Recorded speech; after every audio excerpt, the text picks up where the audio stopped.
ದಾವಣಗೆರೆ ಜಿಲ್ಲೆಯ ಜಗಳೂರು ಪಟ್ಟಣ ಸೇರಿದಂತೆ ತಾಲೂಕಿನ ಬಹುತೇಕ ಭಾಗಗಳಲ್ಲಿ ಶುಕ್ರವಾರ ಸಂಜೆ ಉತ್ತಮ ಮಳೆಯಾಗಿದೆ. ಇನ್ನು ನಿನ್ನೆ ಸಂಜೆ ಸುರಿದ ಧಾರಾಕಾರ ಮಳೆಗೆ ಪಟ್ಟಣದ ಹೃದಯ ಭಾಗದಲ್ಲಿರುವ ಬಯಲು ರಂಗಮಂದಿರದ ಮೇಲ್ಚಾವಣಿ ಟಾಪ್ ಸೀಲಿಂಗ್ ಬೀಸಿದ ಗಾಳಿಗೆ ಇದ್ದಕ್ಕಿದ್ದಂತೆ ಕುಸಿದು ಬಿದ್ದು ಅದೃಷ್ಟವಶ ಯಾವುದೇ ಅನಾಹುತ ಸಂಭವಿಸಿಲ್ಲ. ಶತಮಾನ ಪೂರೈಸಿದ ಸರ್ಕಾರಿ ಹಿರಿಯ ಬಾಲಕರ ಪ್ರಾಥಮಿಕ ಶಾಲೆ ಕಟ್ಟಡವನ್ನು ತೆರವುಗೊಳಿಸಿ 2021-22ನೇ ಸಾಲಿನಲ್ಲಿ ಅಂದಿನ ಶಾಸಕ ಎಸ್.ವಿ. ರಾಮಚಂದ್ರಪ್ಪ ಮತ್ತು ಸಂಸದ ಜಿ.ಎಂ. ಸಿದ್ದೇಶ್ವರ್ ಅವರು ಸ್ಥಳೀಯ ಪ್ರಾದೇಶಿಕ ಅಭಿವೃದ್ಧಿ ಸೇರಿದಂತೆ ವಿವಿಧ ಯೋಜನೆಯಡಿ 3 ಕೋಟಿ ರೂಪಾಯಿ ವೆಚ್ಚದಲ್ಲಿ ನಿರ್ಮಿಸಲಾಗಿತ್ತು. ನಿನ್ನೆ ಸಂಜೆ ಗುಡುಗು ಸಿಡಿಲು ಮಳೆ ಗಾಳಿ ಆರ್ಭಟದಿಂದ ಇದ್ದಕ್ಕಿದ್ದಂತೆ ಬೀಸಿದ ಬಿರುಗಾಳಿಗೆ ಮೇಲ್ಚಾವಣಿ ಬಿರುಕು ಕಾಣಿಸಿಕೊಂಡಿತು. ನೋಡುತ್ತಿದ್ದಂತೆ ನೆಲಕ್ಕೆ ಅಪ್ಪಳಿಸಿದೆ. ಇದರಿಂದ ಉಂಟಾದ ಭಾರೀ ಶಬ್ದಕ್ಕೆ ಅಲ್ಲಿನ ನಿವಾಸಿಗಳು ಭಯಭೀತರಾಗಿ ಹೊರಗೆ ಓಡಿ ಬಂದಿದ್ದಾರೆ.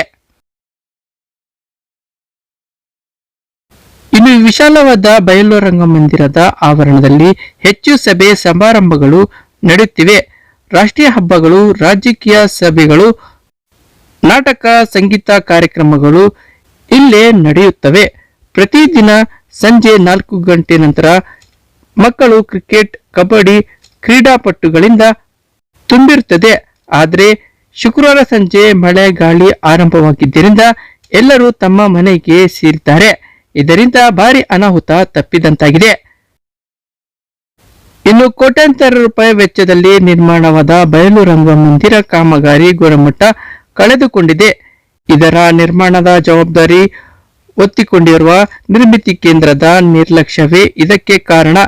ನಿರ್ಮಾಣ ಮಾಡಿ ಕೇವಲ 4 ವರ್ಷದಲ್ಲೇ ಹಾಳಾಗಿದೆ. ಹೆಚ್ಚಿನ ಅನುದಾನ ಬಳಸಿಕೊಂಡು ಕಳಪೆ ಕಾಮಗಾರಿ ಮಾಡಿದ್ದಾರೆ ಎಂದು ಅಧಿಕಾರಿಗಳ ವಿರುದ್ಧ ಕ್ರಮ ಕೈಗೊಳ್ಳಬೇಕು ಎಂದು ಸಾರ್ವಜನಿಕರು ಒತ್ತಾಯಿಸಿದ್ದಾರೆ.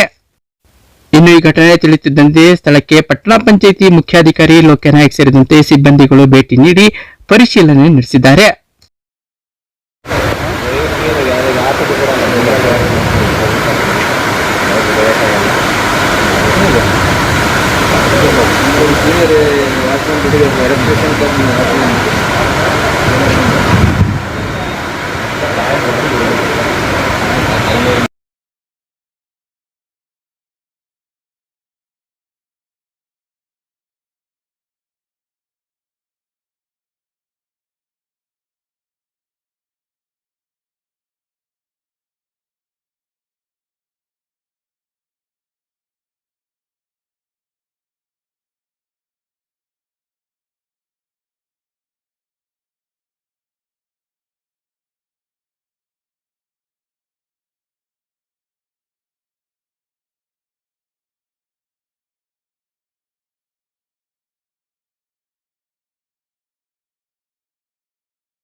Bureau report, DTV news.